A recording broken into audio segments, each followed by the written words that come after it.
রসুলপুর নামে এক ছোট গ্রাম ছিল। সে গ্রামে রাজু নামে এক দুধ বিক্রেতা ছিল। সে দুধ বিক্রি করে সংসার চালাতো। তার 10 বছরের এক মেয়ে ছিল, তার নাম ঋতু। ঋতু যখন 2 বছর বয়স তখন তার মা মারা যায়। ঋতু স্কুলে পড়াশোনা করত। ঋতু তার বাবাকে দুধ বিক্রি করতে সাহায্য করত। ঋতু বাড়ি বাড়ি গিয়ে দুধ দিয়ে পরে সে স্কুলে যেত। সে খুব চঞ্চল স্বভাবের ছিল।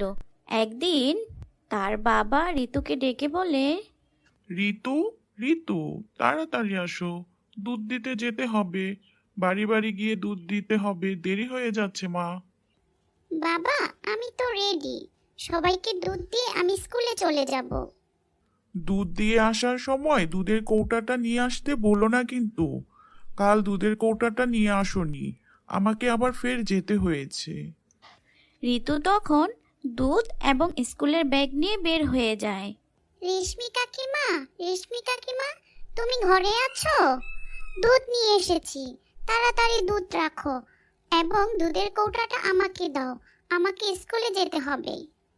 তখন রেশমি কাকিমা ঘর থেকে বের হয়ে আসে। কি ঋতু, আজ এত দেরি করে আসছো কেন?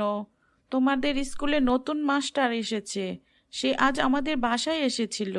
তাকে চা দিতে হতো। দুধ ছাড়া কি চা দেওয়া যায় বলো? কি বললে কাকিমা? আমাদের স্কুলে নতুন মাস্টার এসেছে? হ্যাঁ ঋতু, নতুন মাস্টারের বাসায় যাও আর জিজ্ঞেস করে আসো কাল থেকে তারা আধা লিটার করে দুধ নেবে কিনা। আমাকে বলে গিয়েছিল দুধের কথা।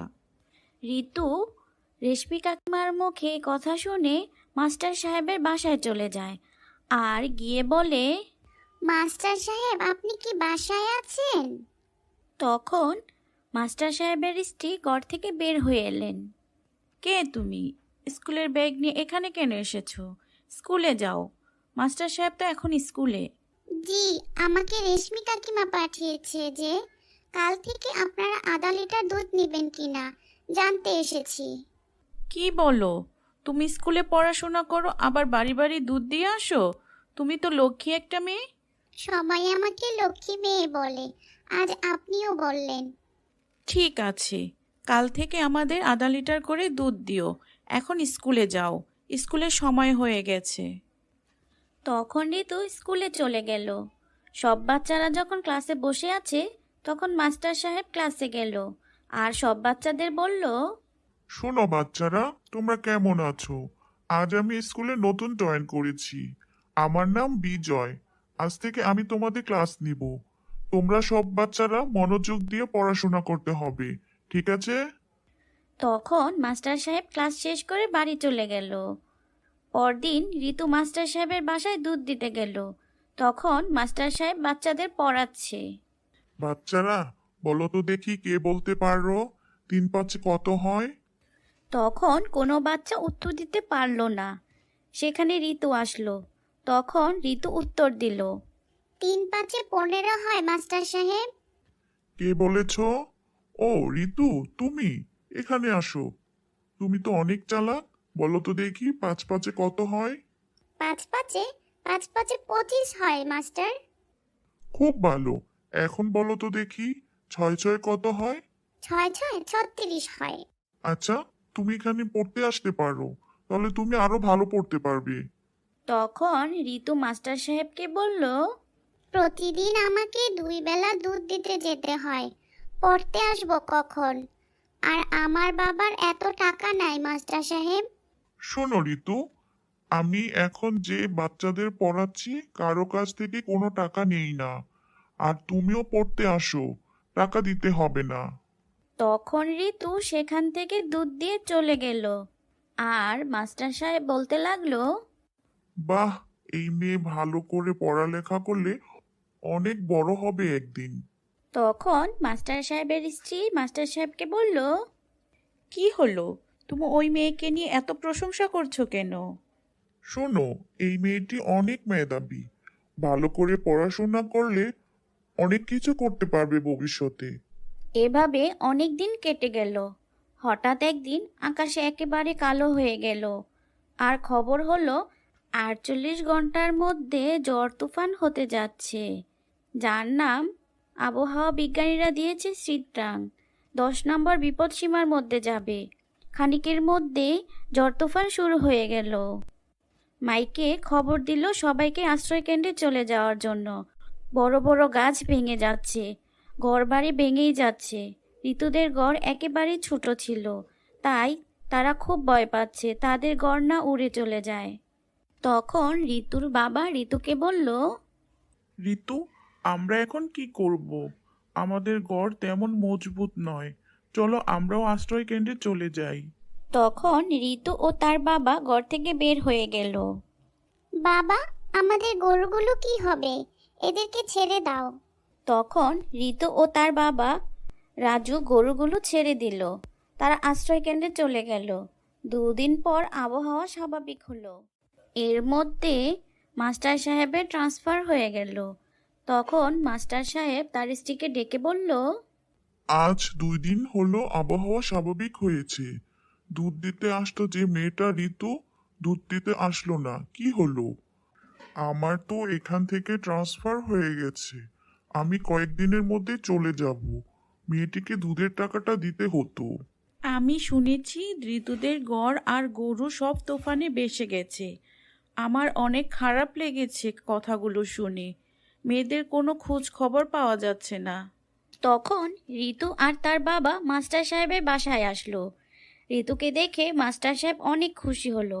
মাস্টার সাহেব বলল, কি ঋতু, কেমন আছো? শুনেছি তোমাদের ঘরবাড়ি নাকি তুফানে সব নিয়ে গেছে। তখন ঋতুর বাবা মাস্টার সাহেবকে বলল, মাস্টার সাহেব, আমাদের গড় ও গরু সব জ্বরে ভেসে গেছে। এখন মেয়েকে নিয়ে কোথায় যাব আর কি খাবো, কিছুই বুঝতে পারছি না। শোনো রাজু, আমার এখান থেকে বদলি হয়ে গেছে। আমি কয়েকদিনের মধ্যে চলে যাব। ঋতু অনেক মেধা আছে, ওকে ভালো করে পড়াশোনা করিও। এই নাও কিছু টাকা। এই টাকা দিয়ে গরু কিনে আবার দুধ বিক্রি করতে শুরু করো। আর ঋতুকে ভালো করে পড়াশোনা করাও। ঋতুর অনেক মেধা আছে, সে একদিন অনেক বড় হবে। টাকা নিয়ে তারপর ঋতু ও তার বাবা সেখান থেকে চলে গেল। তারা আবার নতুন করে শুরু করলো, নতুন গরু কিনে দুধ বিক্রি করে। এভাবে অনেকগুলো বছর কেটে গেল। ঋতুর বাবা মারা গেল।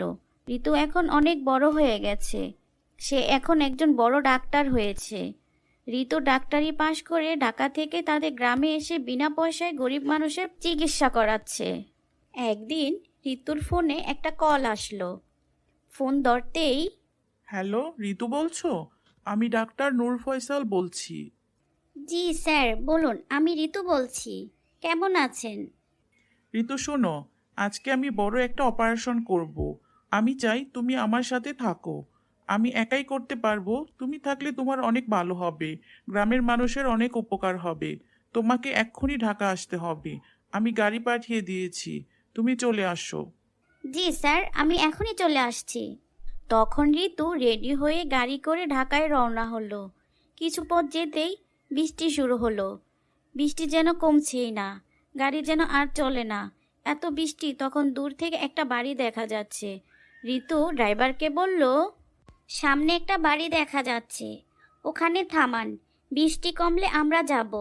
তখন ড্রাইভার বাড়িটির সামনে গিয়ে গাড়িটি থামালো। ঋতু বাড়ির সামনে গিয়ে বলল, ভিতরে কি কেউ আছেন? তখন বাড়ির ভিতর থেকে একজন বের হয়ে এলো। জিজ্ঞেস করলো, আপনারা কারা, এখানে কি চান? আমার নাম ঋতু, আমি একজন ডাক্তার। ঢাকা যাচ্ছি, অনেক বৃষ্টিতে যেতে পারছি না, তাই এখানে এলাম একটু আশ্রয়ের জন্য। আপনি কে? আমি এ বাড়ি দেখাশোনা করি। ভিতরে বাবু আছেন, তিনি খুব অসুস্থ। আমি কি একবার ওনাকে দেখতে যেতে পারি? ঠিক আছে, তাহলে যান। তখন ঋতু ভিতরে গেল।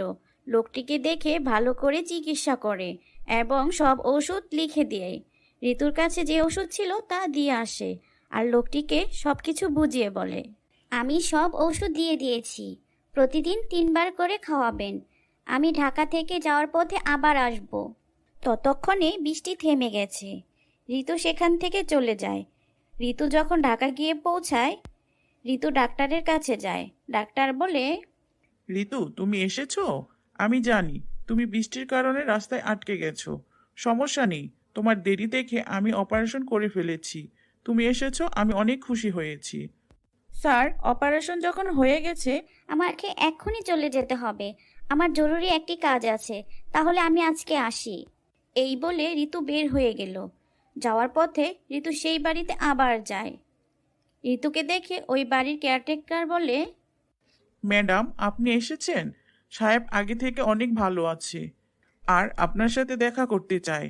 আপনি ভিতরে আসেন। তখন ঋতু ভিতরে যায় এবং অসুস্থ লোকটির সাথে দেখা করে। অসুস্থ লোকটি ঋতুকে দেখে বলে, আল্লাহ তোমার ভালো করবে। তুমি আমাকে চেনো না, তবু তুমি আমার সেবা করছো। আমি তোমার ঋণ কোনোদিন শোধ করতে পারবো না। তখন ঋতু বলে, কি বলছেন মাস্টার সাহেব? তুমি কি করে জানো আমি মাস্টার সাহেব? আমি জানি আপনি মাস্টার সাহেব। মাস্টার সাহেব, আপনার ঋণ আমি কোনোদিন শোধ করতে পারবো না। আপনার জন্য আমি আজ ডাক্তার হতে পেরেছি। আমার জন্য কি করে? মনে আছে রসুলপুর গ্রামের কথা? রাজুর মেয়ে আমি ঋতু। আপনার দেওয়া টাকা দিয়ে আমার বাবা গরু কিনে দুধ বিক্রি করে আজ আমি ডাক্তার হতে পেরেছি। এ কথা শুনে মাস্টার সাহেব খুব খুশি হলেন। তুমি ঋতু এত বড় হয়ে গেছো, আবার ডাক্তার হয়ে গেছো। ভালো, খুব ভালো। দোয়া করি তুমি আরো বড় হও। মাস্টার সাহেব, আপনি এখানে একা থাকেন? কাকিমা কোথায়? তখন মাস্টার সাহেব খুলে বলল, হ্যাঁ মা, আমি এখানে একাই থাকি। তোমার কাকিমা মারা গেছেন। মাস্টার সাহেব, আমার বাবাও মারা গেছেন। এখন থেকে আপনি আমার সাথে থাকবেন। আপনি আমার বাবার মতো। আমারও কেউ নেই। আর ডাক্তারি পাশ করে আমি আমার গ্রামে গরিব মানুষের চিকিৎসা করি। চলেন আমার সাথে। তখন মাস্টার সাহেব কিছুতেই যেতে চাচ্ছে না। ঋতু অনেক জোরাজুরি করার পর মাস্টার সাহেব বলল, ঠিক আছে, এখন থেকে আমি তোমার বাবা। তখন ঋতু মাস্টার সাহেবকে নিয়ে ওখান থেকে চলে যায় ঋতুর গ্রামে। সেখানে সুখে শান্তিতে মাস্টার সাহেব আর ঋতু বসবাস করতে থাকে।